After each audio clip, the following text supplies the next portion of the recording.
Let's cross now to Tony Perkins, who's here with the latest in sports. Tony, Barcelona, have you ever been there? Have you ever heard of it? No, not really, and I obviously haven't been there. Neither have I. But anyway, apparently it's really famous. That's what I said, didn't I? Not to worry about that. Let's cross now to sports. We're going to jump into the pool, aren't we, for our first story? That's right. An unusual story about Olympic swimming, and it comes from Australia. The golden couple of Australian swimming, Eamon Sullivan and Stephanie Rice, are putting their relationship on hold for the good of the Olympic Games. The pair are both gold medal prospects. Sullivan is the world record holder in the 50 meters freestyle, while Rice holds the world records in the 200 meters and the 400 meters individual medley events.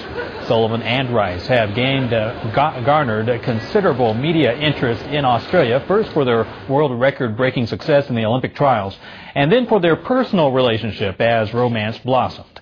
The 22-year-old Sullivan explains that the decision to concentrate their attention on the Olympics was a completely amicable one. Basically, it was a mutual decision. We've just made a decision that, we've got to focus solely on the Olympics coming up, and decided to take a break, and we're still great friends, and probably ended up speaking to her and seeing her more than when we were together. So nothing wrong, and it's just for the next month and making sure that we get through this and swimming the best we can. The United States basketball team is continuing its final training in Macau. The NBA stars face exhibition matches against Lithuania and Turkey, which the team sees as vital preparation for the Beijing Games. The Americans are under intense pressure to do well after taking just a bronze from Athens 4 years ago, and are determined to get the team back on top of the Olympic podium. At the World Championships in 2006, they could only manage third, and in recent years it looked as if the rest of the world had finally drawn even with the U.S. Kobe Bryant says he is looking forward to taking the floor in Beijing so he can show that the U.S. is the best team in the world once again. Yeah, I mean, there's a lot of attention being paid to this particular team, because of past failures. It's kind of all culminated to this point in Beijing, and we're looking forward to this opportunity. Well, you should feel some kind of pressure because you're not just representing your community. You represent the whole United States of America. So it's a little bit added more pressure on us, but we've all had our challenges and pressure before, so it shouldn't be hard to adjust. And sticking with basketball, warm-up basketball matches for the Olympic Games are underway in Nanjing, the capital of Jiangsu province. Australia showed they were better at the physical game by beating China 67-55 at the Diamond Cup men's tournament. Houston Rockets center Yao Ming had a game-high 14 points and 7 rebounds. Chris Anstey from the Melbourne Tigers led Australia with 11 points. But China shot 15 of 45 from the field, its worst shooting performance in 14 warm-ups this summer.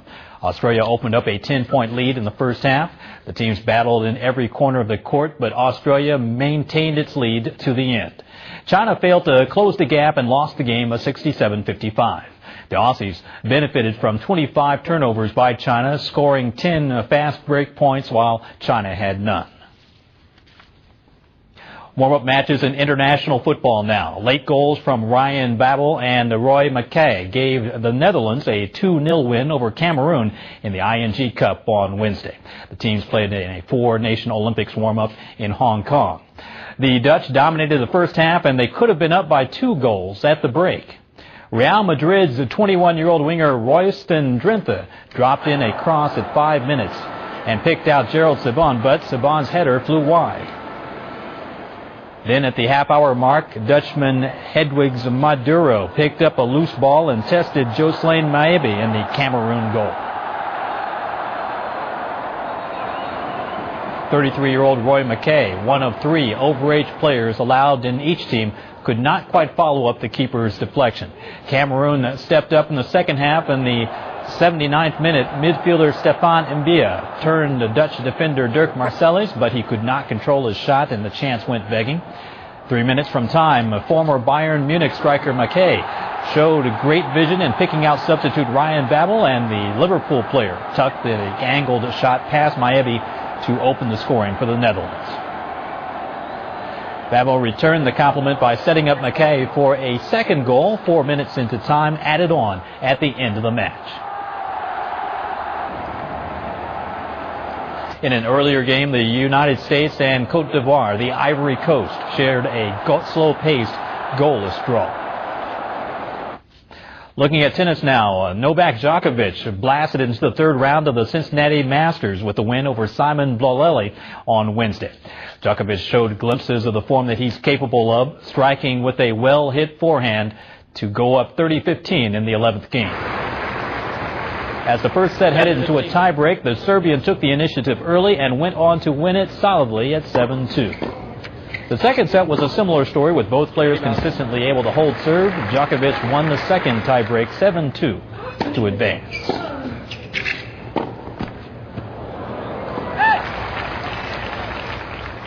In another match, James Blake took on Gilles Simon. Blake won 4 straight games to take the first set 6-4. Blake sustained his momentum into the second set, and he lost just 3 points in his final 3 service games. His clinch victory with an 8th seed Andy Murray took the court facing American Sam Querrey. The first set came down to a tiebreak, and Murray's experience shone through on the bigger points. He clinched the first set with a diving forehand volley. The second set was a more straightforward affair. Murray won it 6-1 as Querrey hit a wild backhand return. And that's all for sports. For now, James, back to you. Thanks very much, Tony. We'll see you later this afternoon. What time is that? This will be much later this afternoon. Much later? 4:15. 4:15? Yes. Okay, we can't wait to see you then. Thanks very much, Tony. In the meantime, let's cross back to the news. We're going to recap on all our Olympic and our general news stories, and we're going to start off with this.